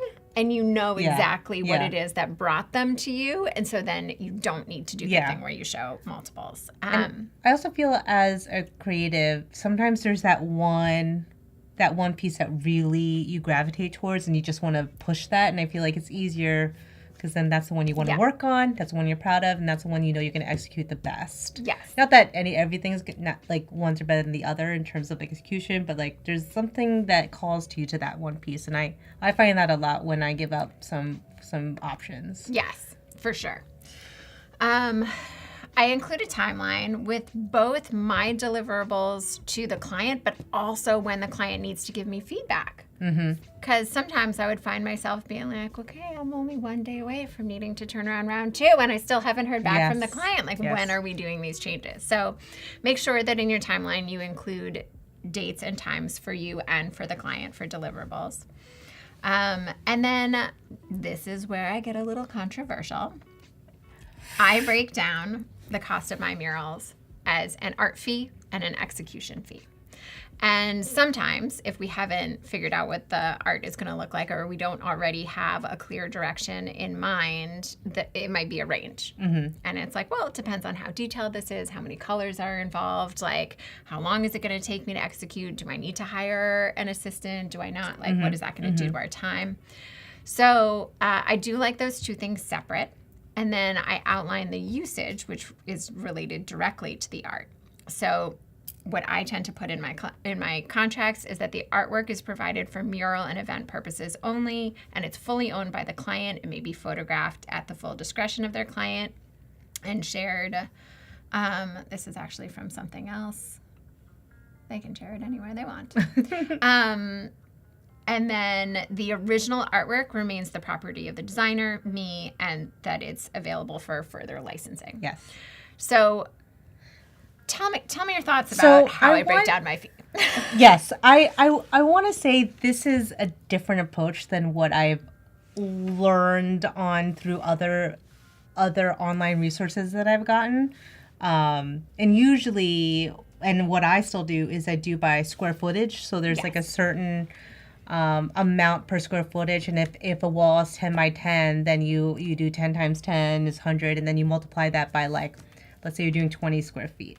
So, and then that obviously includes a lot of the materials and all that stuff. And so, and like the rounds. So that's kind of what I have learned how to do and what I still do. And I would say that if you are a newbie at doing murals, you do a lower square footage. And then when you're more experienced, you tend to do a higher square footage. And I don't know, and I think this is the first time I've ever seen this approach of using an art fee, an execution fee, and materials, because I do find that in one of my murals that I've done, I went and I have like 20 different types of paint, and I feel like in this scenario that probably would have been better if I had an art and execution fee, because I think my execution and a different material wall, so which I was inexperienced in, and so I think maybe that approach would have been better for this. But in general, I do the square footage, and I'm so curious. I try to get other murals to come on to see like how their approach are and what they think about this. But this is definitely unique and something to take in consideration. I think, eventually would want to dive in deeper. Like what made you change from square footage to this? Like, were you more experienced? I never did square footage. You never did square footage? I mean, wow. Oh. So. Oh. I mean, part of it is I didn't know about that as an option when I first started doing it, and I was never sold on switching to it. I like it as like a quick check to see if my number looks right. Okay. But I do not present it as based on square footage. So does that make sense? I would never tell a client, oh, this wall is 100 square feet, and so it's going to be this amount. Okay. But I do like to do that check to be like, and where am I netting out in terms of square footage? Yeah, that feels right. Or like that's sort of how I know whether or not I'm coming in too low. Okay. But for me, it's really important to have the art fee separate for 2 reasons. Number one, it opens up a discussion about licensing that makes a lot more sense. So the art fee includes what though, exactly? Design. The design, okay. Yeah. And it's just the design of the mural. It is not, and it's only licensing it for mural usage. So it opens up a conversation about licensing that I think is easier for people to understand. If they think they're just paying for the mural, then they don't understand why they don't own the mural. And number 2 is that I feel like it then also opens up the conversation of like, okay, well, I still really want this mural, but I can't afford to have you come and paint it. I'm going to look into a vinyl mural application. So I'm still doing the design work, but they're able, like if they can't afford the full price. Yeah. You know what I mean? So I think that if you give someone just one price, then you're looking at it as an all or nothing thing. So I like breaking it into the two separate things. I also think that there are other things that I consider, like where is this wall? How high traffic is it? Yeah. What is it going to do for the person who has hired me to make this wall? Is this like a high traffic area for a business? Is it inside a store, or is it, you know, is it temporary? Is it like just for one night for an event? Is the event ticketed? Like there's a lot of things that I'm going to consider when I price something. So for me, a lot of times that's what goes into the art fee. The same way you wouldn't charge the same amount to design a t-shirt for your local yoga studio as you would to design a t-shirt for Nike. Yeah. They're just two different costs. And it has to do with the production run. And the production run has to do with the eyes that are on it. It has to do with like, you know, the type of business that it is. It has to do with the, what the client is going to get out of it.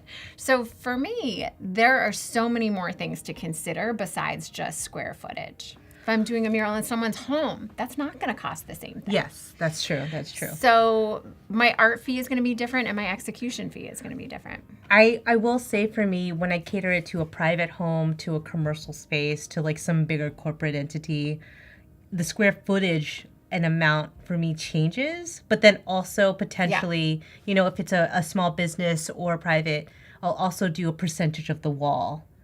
But it could be like, hey, I'm not doing the whole wall. I'll do a quote on a square footage of the percentage of the wall, like 50%, half the wall, or like 30%.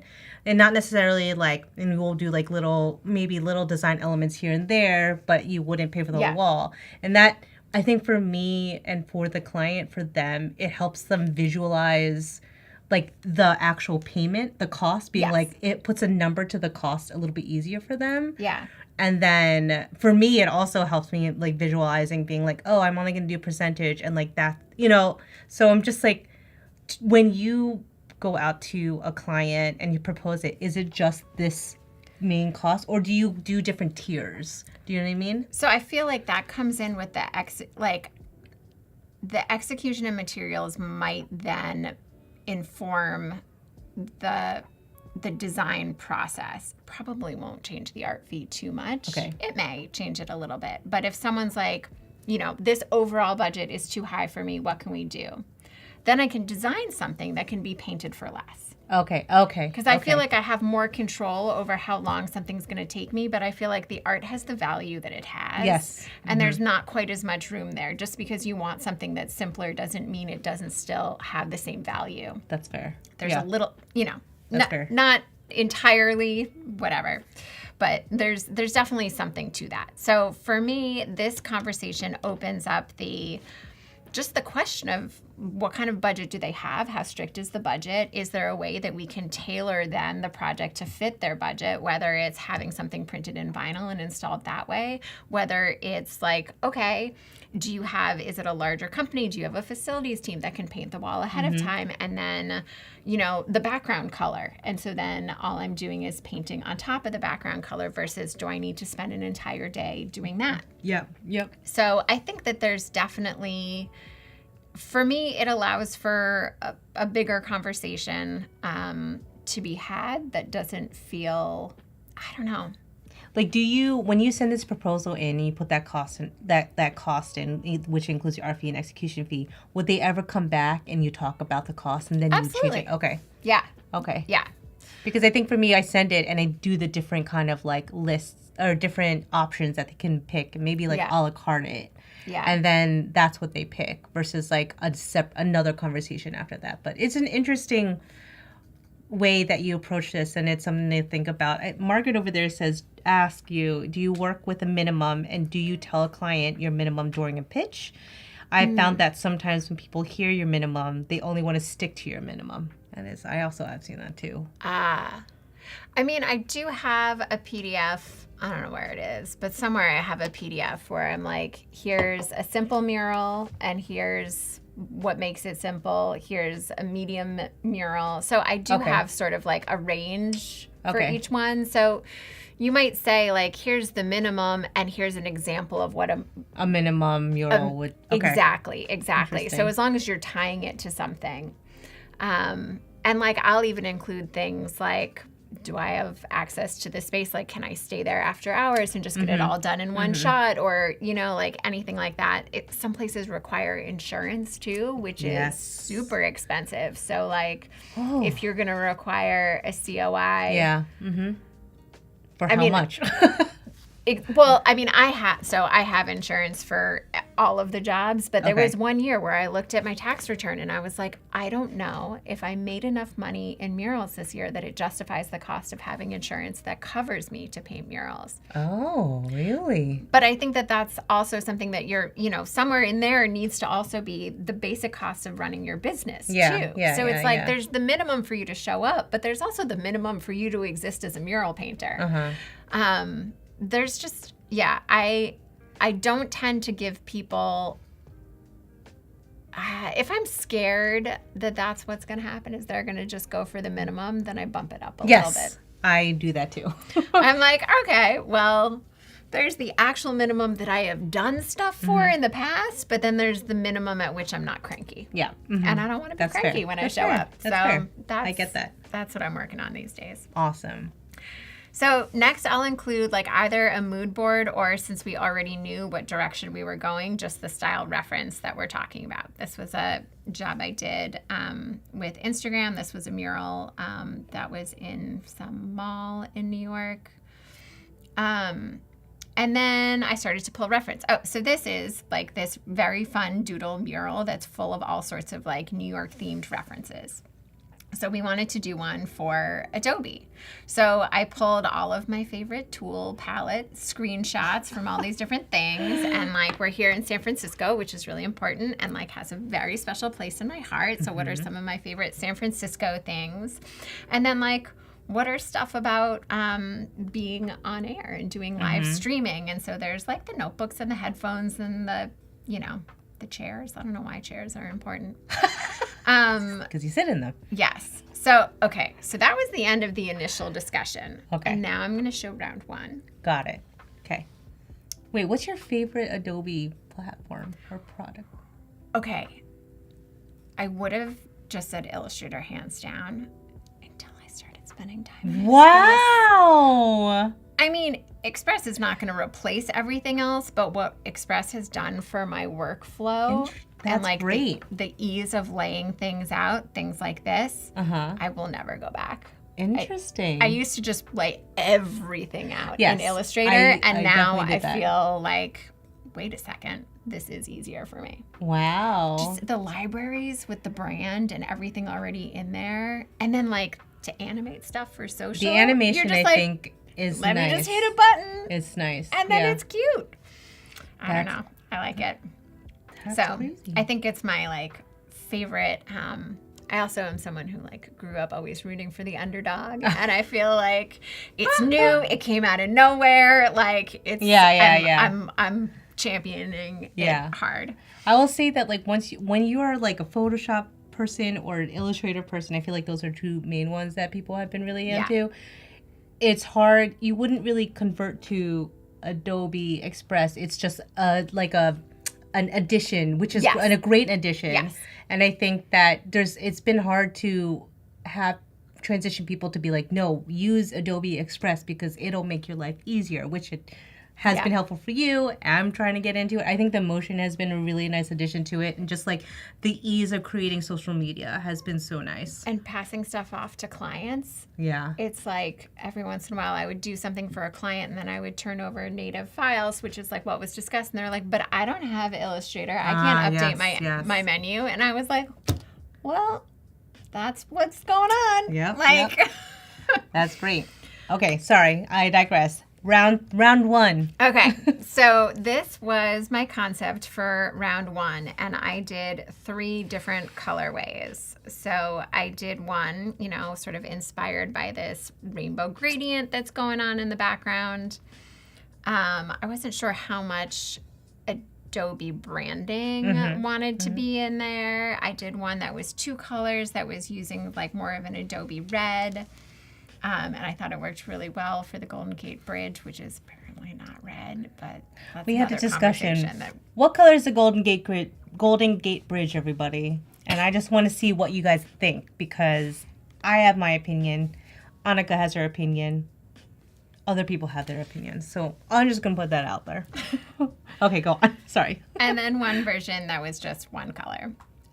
So we had our initial talk, and there was like, I mean, what you want to talk about at this point with your client is like, what are some problems that we could run into?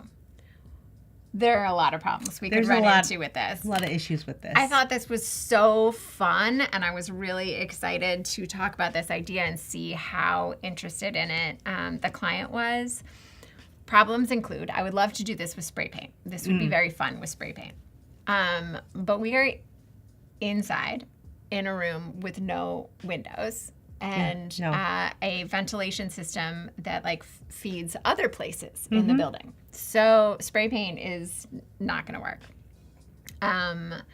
Even the idea of using like an acrylic based spray paint it seemed overwhelming and like it was going to take a long time. Painting this with rollers and a brush, yeah, that just definitely. It'll end you. It'll end your mural. You'll never want to do one again. It is. A gradient is rough. So you want to set yourself up for success. I think I mentioned that in the beginning. So I think the first things that I had to realize going into this were, okay, I can't use spray paint. And I'm going to need to get this done in 2 days because this is a 3-day event and this is day 1. Yeah. So I have 2 more days left to execute this. That was going to be really hard if I was going to try and use paint to do this. What's the other thing that I was running into?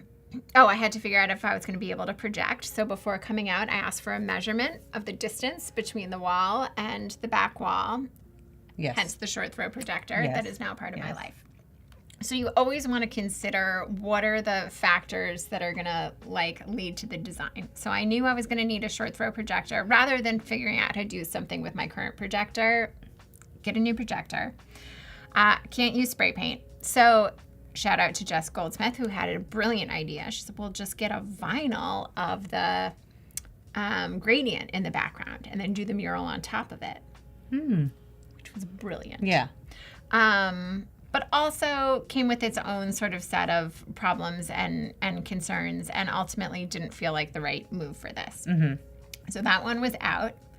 And then we discussed this one. The red was feeling maybe a little aggressive. I tried toning it down to making it more of like a tomato soupy kind of red is the only way I can describe it. Closer in color to the Golden Gate Bridge. Soupy, got it. But again, I digress with talks about that bridge. I'm going to go throw back to the bridge. So we had a few comments of one's orange or gold by Jacob. Red almost rust, a red orange. It isn't technically orange, but a shade that is almost red. One, Bree said barn. And then Oliver said, despite looking red, the name of the paint color. Oh, yeah. Yep. Okay, so Oliver, you nailed it. It's called International Orange? Sure is. I would have gone red orange more on the skew of red. Yeah. But there was a lot of arguments, so I'm very surprised here that it's orange. But, I've agreed to call it orange, but it is still red. Yeah, in my ass. Okay, so. All right, so now I've got feedback. We've gone over the things. I have my initial design, and I have some changes. I have some things that need to be swapped out, like some icons that we were changing out, some more apps to add. So now I'm going into Photoshop, and here was round 1. And so the first thing I did, this is how I tend to work on this mural, or really anything, I do the biggest pieces first. Like, what are the biggest, most important things? So for this, I figured out what icons I was going to take out, what drawings I was adding, what to add in here. And then you know what I actually did?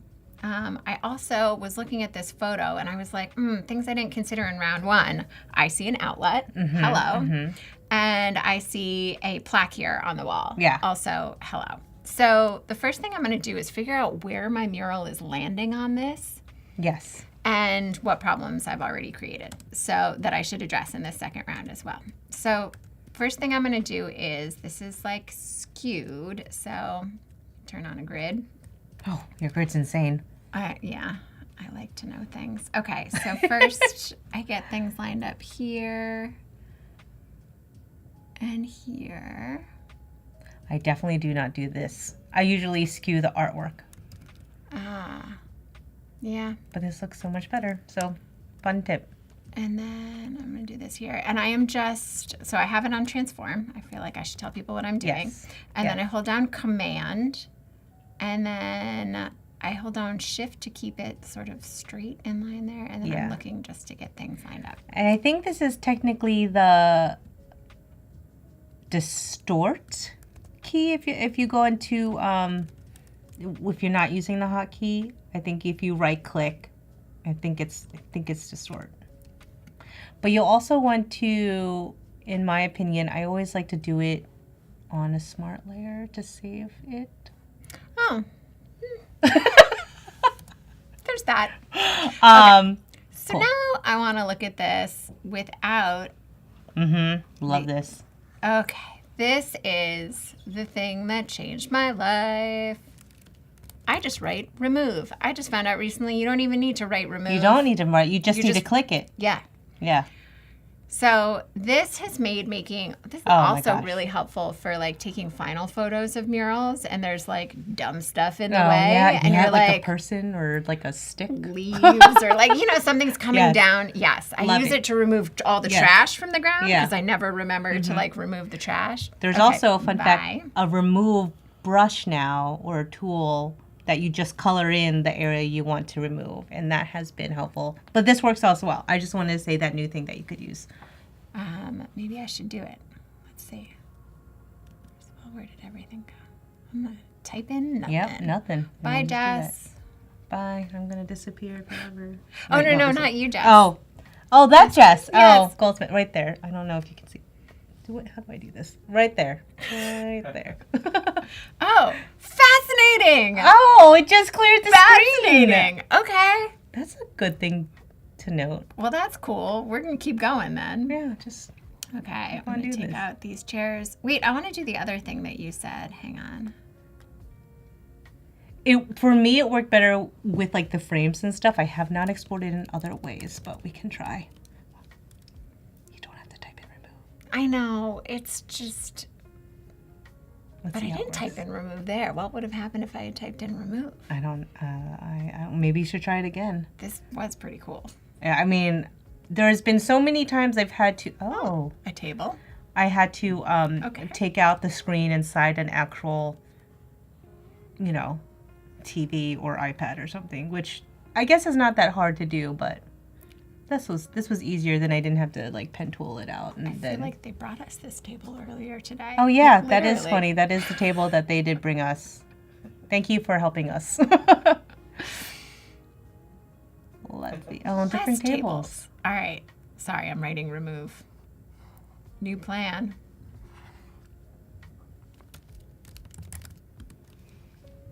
Yeah.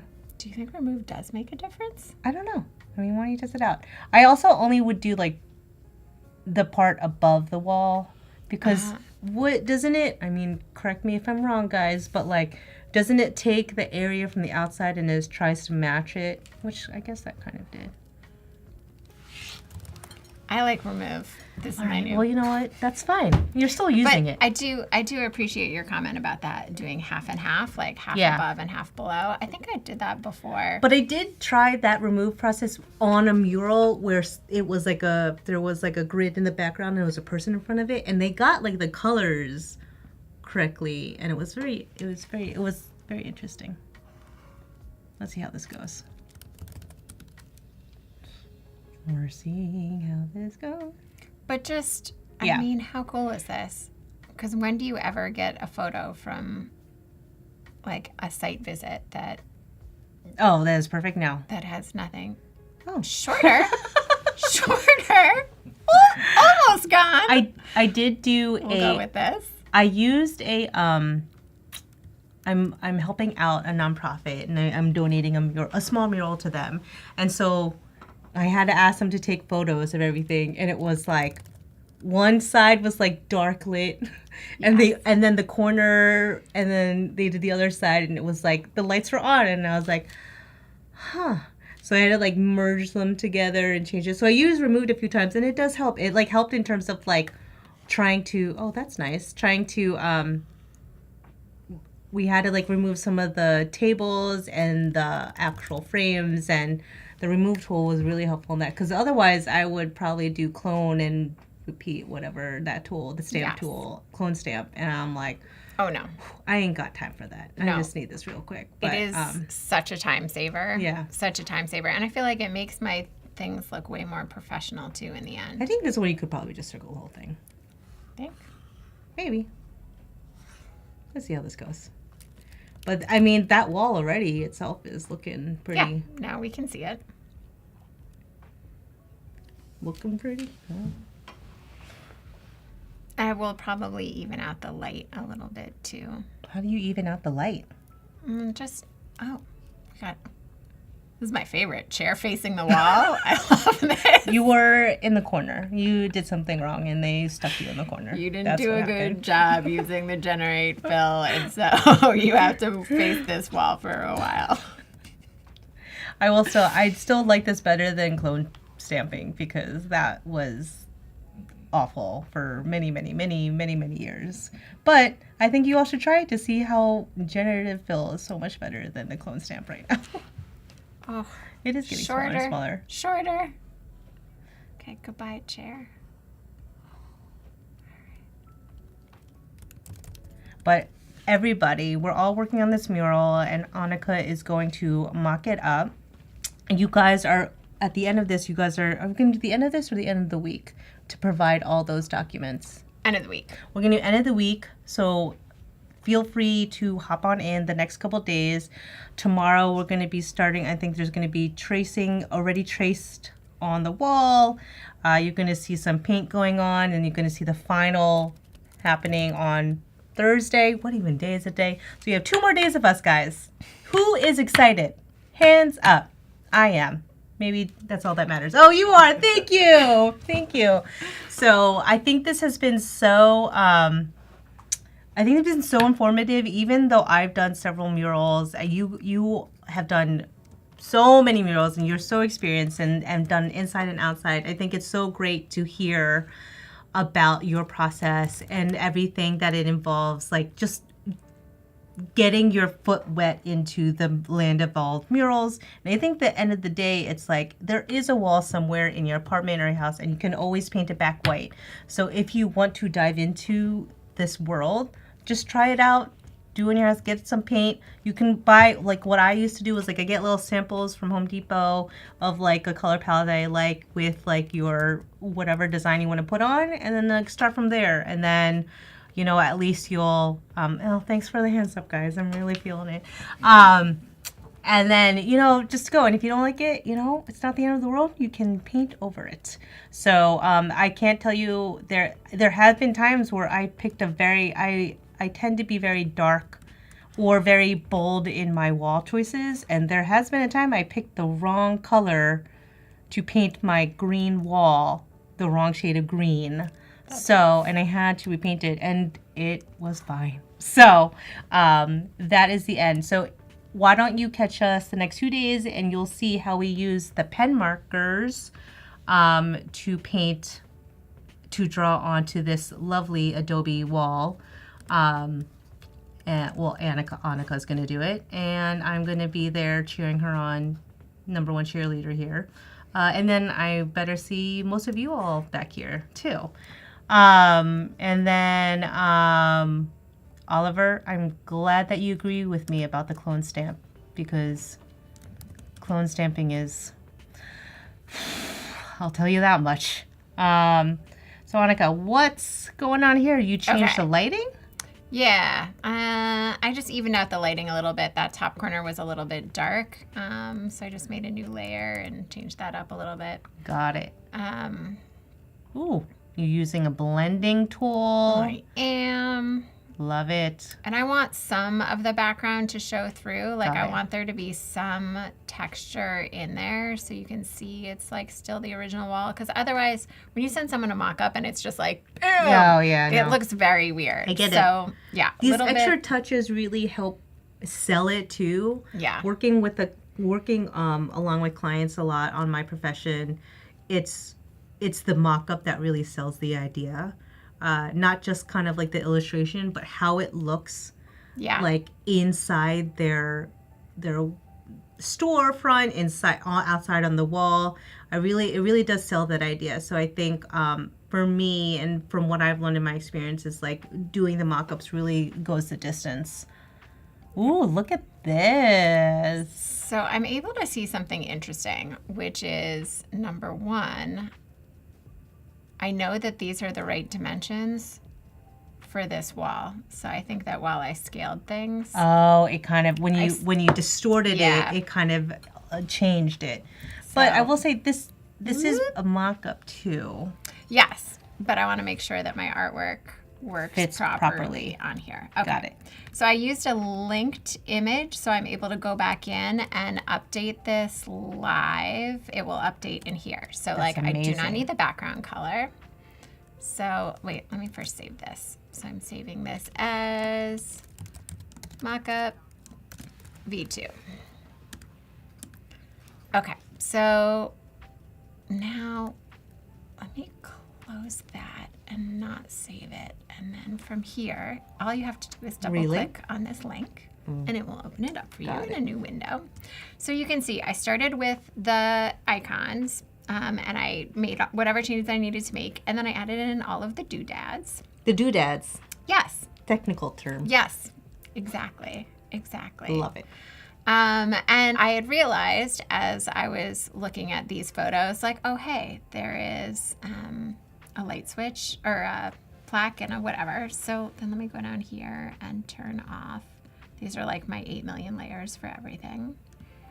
None of those colors matter. Bye. And then I'm going to turn this off. Okay, so I'm going to save this. Mm-hmm. And then I'm going to go back over to here. And it's going to be like, oh, look at that. Okay. Looking good. Looks like you already did it. Yeah.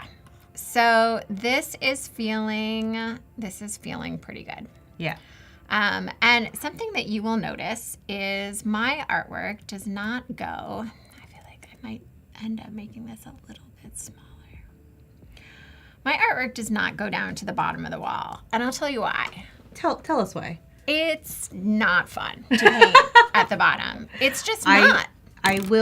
I wanted to ask you about this because a lot of small businesses, a lot of private homes do have the, what are those called? Crown moldings. Yeah. As you say, I'm like, do you extend that artwork to the bottom or do you, it looks like you don't extend it to It the bottom. depends what it looks like. So something like this where I actually have to draw. My hand has to be like this. Fair. Where does my elbow exist in time and space in order to do the bottom? It's like you're upside down. The lines don't look the way you want them to. I don't even like to sign my piece at the bottom. You'll see I signed it in the upper right corner because when my signature looks like garbage, it really bums me out. And it's very hard for me to draw at the bottom of a wall. So if it was something like blades of grass coming up, no problem. I can Got it. use a brush to make like some straight lines going over that crown molding, no problem. But if I'm drawing little things or there's lettering down there, Oh, no. hard no. pass. No. Hard Mm-mm. pass. No lettering down there whatsoever. So- Nothing like detailed. Yeah, Yeah. that would be or you better be comfortable doing it upside down. Got it. Because you're standing really awkwardly and you're turned around. Anyway, so this is feeling like where I want it to be. And we decided that the final one was going to involve, a single color. We weren't going to add in any of the other colors. So this is feeling pretty ready to rock. And when I was doing the design, I was very conscious to keep the line weight the same throughout because I want to use that one mop marker. But I'm aware there's going to be a couple little spots. So in addition to having the mop marker, which is literally exactly 1/2 inch across the top, there's a couple of little lines because I found that it looks makes it feel a little bit more sophisticated to have a couple of like line variations in there. So I'll probably add some more on site. Okay. This is going to show me everything where exactly it needs to fall, but like I don't know. Maybe there's some more details on this bus or something it. that are Okay. a little small. Maybe the transform tool has thinner lines in between there instead of the thicker ones, or maybe I use the thin ones for that. I have these like fun little dotted lines that are sort of like a through line connecting the apps to everything else that's going on, which make me really happy. So I'm going to go back to what we talked about earlier in the session where you mocked up the actual brush, like having that aspect ratio and making sure that that brush line on your illustration is similar to when you're going to execute it. Yeah. So like how did you get this line I weight? think it's a 20. Oh, this was, let's see. Hardness 100. Let's see. I feel like I thought it was 20 pixels, but maybe not.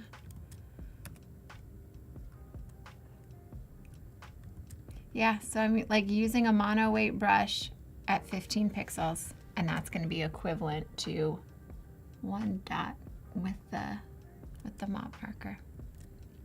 Actually, sort of like a little bit of something coming out of the hot sauce because it's hot. Yeah, we got some really fun stuff in here. Like the seagull was inspired by, oh, and here's where I started playing around with the lighter line. Yeah. I was like, ooh, yep, I do want that. The seagull is from that awesome, like, scenic 49-mile sign. Oh, yeah. I do love it. We made space for this. Oh, and I sort of loved how, okay, a couple things to call out. This is what the microphones look like in here. Oh, yes, it is. If you don't look see it, but straight there's up. one right there. And then I liked that there's like the 2 laptops flanking either side where like there's my laptop and your laptop. Your laptop's not quite in it. There we go. It's just like that. And then, you know, the notebook is down here with all of the different options. We added in a fun little cable car. And these old Muni buses, man, they make me happy. I really like them. Couldn't draw a burrito because that just looks like a blob. So they're tacos, but also in full support of burritos here. And then we just like threw in some logos on some like other fun stuff, like this Route 1 sign now has that going on. And then I just used some of my favorite tools, like love a good magnifying tool, changing the leading here. That little spray paint tool, which to be honest, I don't use, but it is the cutest one. It's my favorite. Are there any tools that you particularly like? The adding pen tool. And then like I had to put these next to my name up yes, here because that of felt, course, that of felt course. right. Surprised you didn't put a grid in there. Oh, yeah. It's okay. It's okay. You have it in the resource guides that we're going to Yes, send out. that's true. That's true. Oh, I want to shout out to Emily. Hi, Emily. Hi, I don't know why Emily. I like spoke louder, like you could hear me closer to you, but just, you know, I feel it. But now, oh, this looks so great. So then this is like the final, Yes. and then you put that into your proposal, right? Yes. Yes. So now I'm going to save this out as a JPEG.